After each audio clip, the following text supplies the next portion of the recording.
Hey, wait a second. What? I just want to thank you for what you're doing. I know I didn't want you to do this in the first place, but it just shows that you really care about me, Charlotte. You're the best friend a guy like me could have ever asked for, and I get why you put yourself through all this. You're a good friend. I'll never be able to make it up to you. Charlotte smiles at Shiro, fighting back a tear as she beams brightly back at him. You're a good friend too, Shiro. You've always tried to look out for me.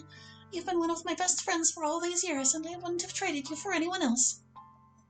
Don't worry about making it up to me. Just focus on being better. Face your past and overcome it, Shiro. That's what's been holding us back this entire time. We've refused to look at ourselves in the mirror for too long. I always blamed Kai for being who he was without ever stepping back and see the impact that we had on him. That has to end one way or another. Charlotte demurs before looking back at Shiro, her tears building up in her eyes once more.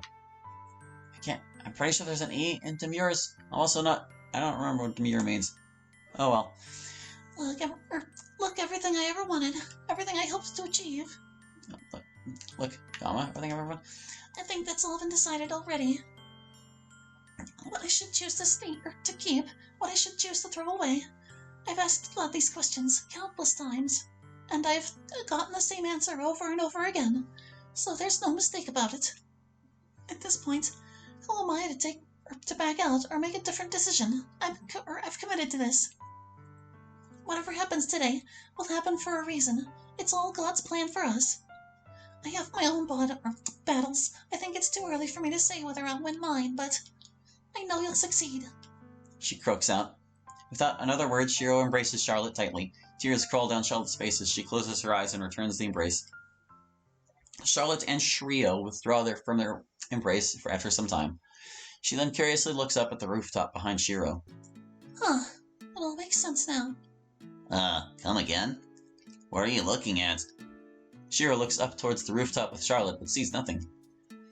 I feel like a great weight has been lifted off my shoulders. I feel like I've honored them, the memories and past selves of the people up there. What are you talking about, Charlotte? You feeling okay?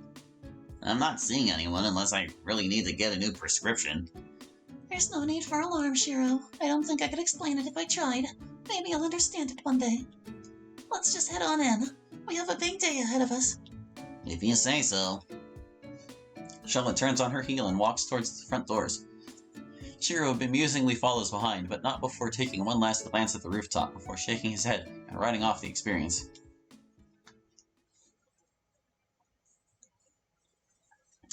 As the halls become increasingly crowded with students heading towards their first class, Kai and Randy maneuver through the increasingly thick traffic quickly.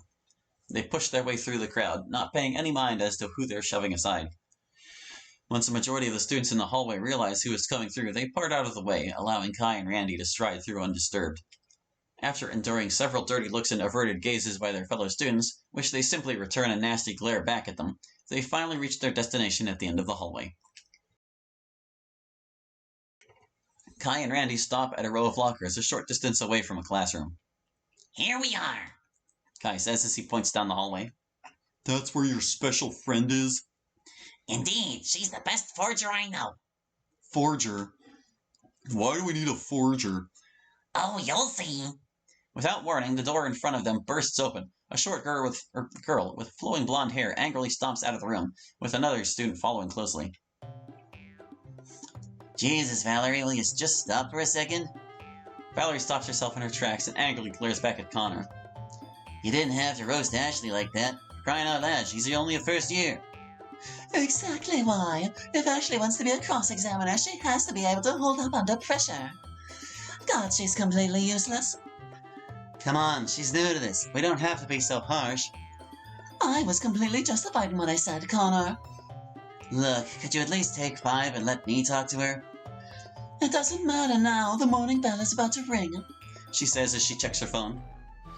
Well, when we meet after school, can we just avoid having this happen again, please? This is the 3rd time this week I've had to clean up a mess like this. It's your job as vice president to ensure that everybody stays in line, Connor. I don't tolerate dissent. It's your job to ensure their loyalty to me. So you've told me 100 times since the semester started. Let me just say this. I know we've gotten some tough love from past presidents. I remember Jenna's time better than anyone else, and I heard Caitlin was no different. But they did it with a sense of purpose, you know. They were hard on us and pushed us because they knew we could be better. I know you look up to them as role models, and I don't really blame you. But don't tear down your members just to prop yourself up. That ain't right. Jenna was never like that.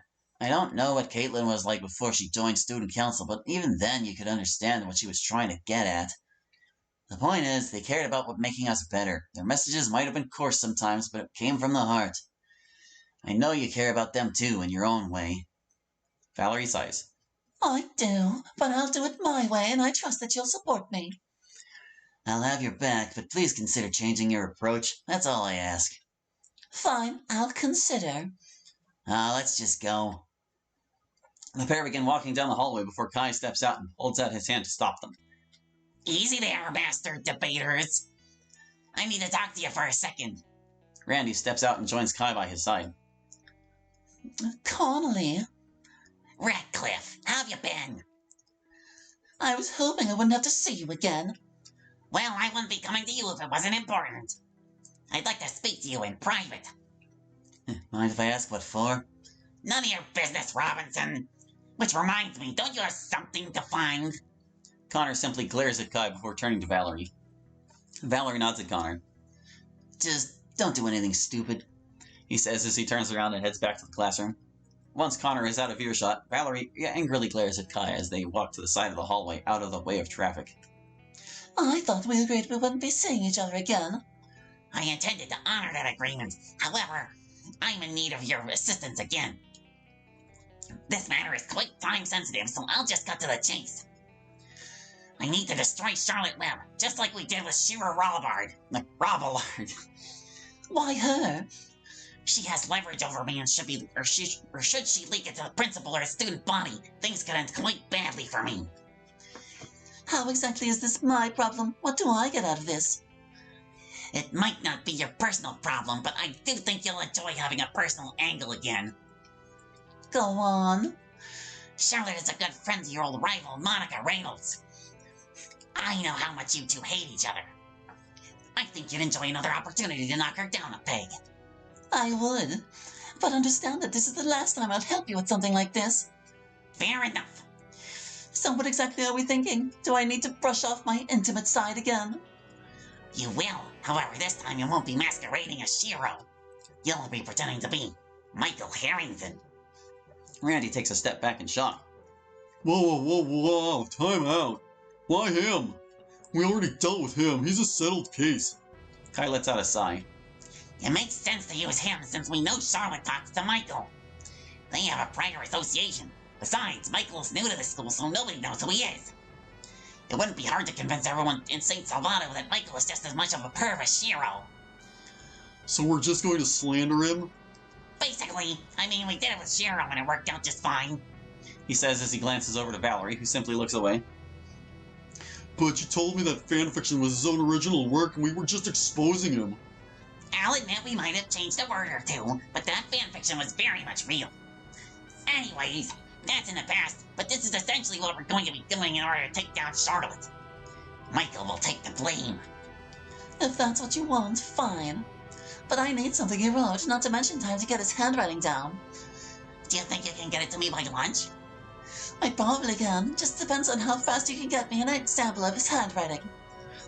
Good. I'll have an associate of mine get something for you as soon as possible.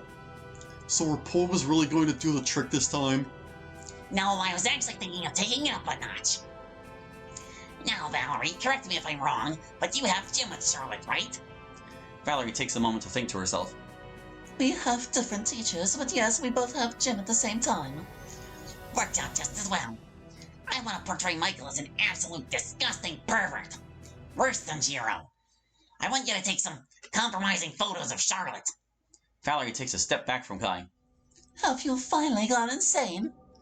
It's the only way this is going to work. You also need material to base your little poems off of. You just have to make sure you don't get caught. I have an associate in your gym class. I'm sure you know Bella. Yeah, I do. She can help you with that. She would know where her locker is. Valerie uneasily looks up and down the hallway. Randy, meanwhile, just stares at a locker in complete disbelief. You do realize what you're asking me to do, right? I've never done something so perverted. It's only perverted if you get off to it. Ew, so ew. Kai, come on, this is a little much, ain't it?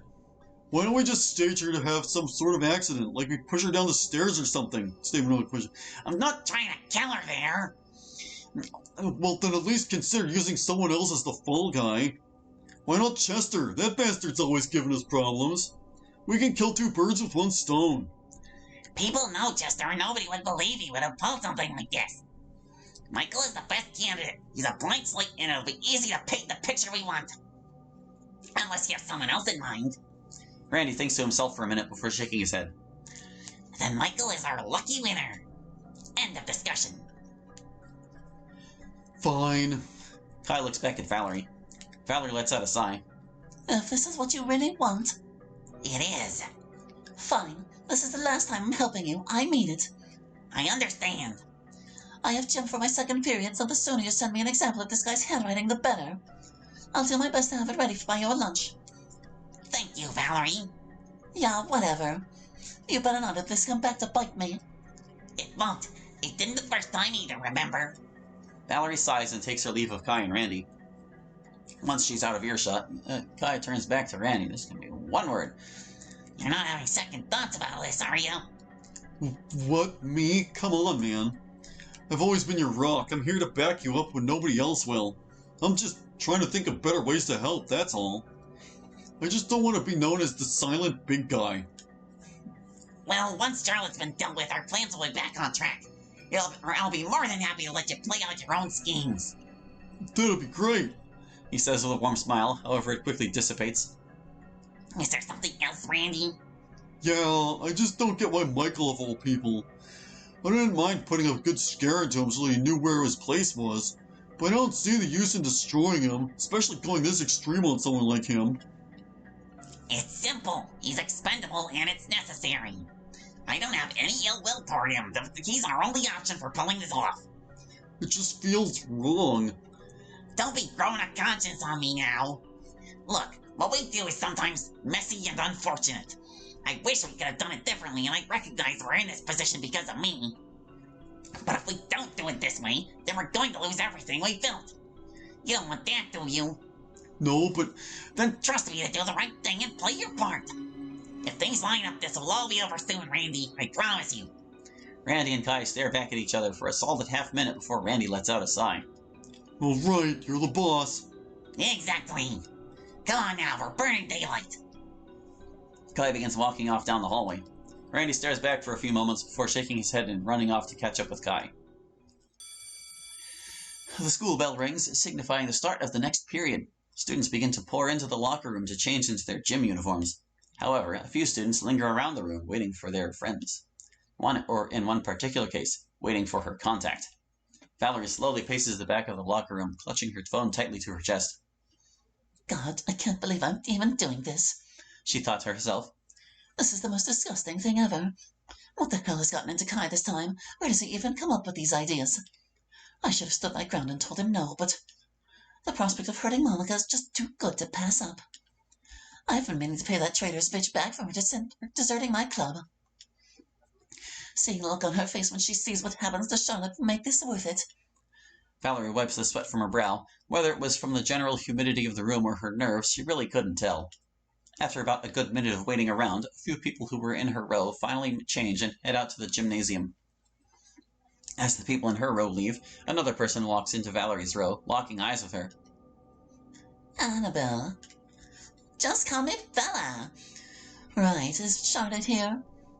Yeah, she just got in. Let's make this quick. Okay. She says as she clutches her fist. Valerie follows Bella to Charlotte's locker row. Fortunately for them, Charlotte's locker is in the middle of the row, not too far back towards the wall and not too close to them either. All right, well, you know what to do. I'll keep watch so you can do the thing. Sounds good.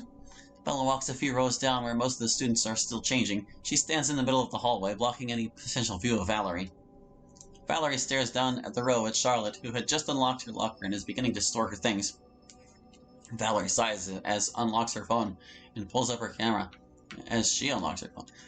She does her best to seem as casual as possible, leaning back against the wall and making it seem like she's reading a text. She aims the phone at Charlotte, who has begun to take off her blazer. Her hands begin to shake as she begins to feel knots forming in her stomach. She looks away in the other direction, making sure no one's around. The coast is clear. She sighs as she looks back at Charlotte, who had just finished taking off her blazer. This would be a decent shot. She moves her thumb above the photo button and tries to press down, but she's lost all feeling in her arm. What? Also, since this is, not inner monologue, this one shouldn't be italicized. You know. Why am I freezing up at a time like this? I'm wasting time. Valerie readjusts herself for the shot. Upon the sight of Charlotte, she feels another knot form in her stomach. She stares up at the ceiling as she tries to muster the will to go through. I can't bring myself to do this. She turns and walks toward Bella, who looks over her shoulder and turns around to face her. Did you do it? No, I can't do this. I keep freezing up. Could you do it instead? She says, offering her phone to Bella. I'll keep watch for you. Bella lets out a sigh. Fine, whatever. She says as she takes Valerie's phone and walks over to where she was just standing. Valerie shuts her eyes in shame as she sees Bella get into position. It's done. Bella thought relievingly to herself. That should be more than enough for that bimbo doll to use. I can't believe I had to do her job. Ah, well, at least this should be a one-time thing. And she walks away from Charlotte's row just as she finishes storing her school uniform into her locker and begins to walk back to Valerie. However, she only gets one row down before she hears someone familiar. Someone talking to me. I don't know about this, Ruby. There's no way it could be. She peeks around the corner down the row, seeing two familiar-looking goth girls. One of them is sitting on the bench while the other is opening the locker behind her. I don't know if this is going to work. I don't know if Rankin's really going to listen to us now out of all times. Well, if what Shiro says is true, we should go with him, or with them. This could finally be our chance to stop Kai's bullshit. And how many times did we think that? Plus, as much as I do want to make things right with Shiro, I don't know if I'm ready to be around him yet. I'm still processing the fact that he lied to us. Yup, it's them. Bella thought excitedly. This is too good of an opportunity to pass up. She looks over her shoulder to ensure that nobody is coming towards her. Once she sees the coast is clear, she readies the phone. Yeah, Shiro lying to us really stunned me too, but I think he was being sincere to me the other day, and he wants to do right by us. Kayla turns around on the bench to face Ruby. If we go with them to report Kai, afterwards Shiro will want to talk with us, and I'm honestly not sure if I really want to deal with that. Not to mention I'm still pissed at how our club had to disband. Yeah, it was Michael who did it by leaving, but it was because Shiro couldn't tell anybody the truth or solve his problems. Look, I'm not saying I'm against talking to him. I just want more time. Kayla, Ruby says as Kayla turns around and squats down to be at eye level. look, the longer we wait, the more complicated it's going to be. Shiro waited for how long to tell us about what he really did? Just look at what happened with that. I understand needing time to heal and process, but there's nothing wrong with that. Maybe you and Shiro can work that out on your own for him to fully regain your trust. But I still want to consider him as our friend. We're all still on the same side. If he broaches the subject, we should hear him out. If he doesn't, well, we'll just have that conversation at another time. What I'm saying is, if it comes to it, let's just rip off the Band-Aid and get it over with. Because if we don't, then we're just basically letting things linger, and we're not solving anything by doing that. We'll be doing what Shiro did to us, and I know you believe that's not right. Why did this have to happen? What did we do to deserve this? Kayla says as she stoically looks away. Hey, look at me. She says as she softly grabs Kayla's cheek and slowly turns her neck back to facing Ruby. We're going to get through this, just as we always have. You're an incredibly strong girl, Kayla. You're my rock. I've always known that I could depend on you for anything. A slight blush surfaces across Kayla's face. You really mean that? Of course I do. You're my best friend, Kayla. I love you, and I'm always going to be by your side. I know you have the strength inside you to power through this. I've lost track of all the times someone or something has stared you down, and you came out on top. There's nothing you can't do. Kayla doesn't say anything, instead blushing like an idiot as she looks away, or looks off. You're a real lifesaver sometimes, you know that, Ruby?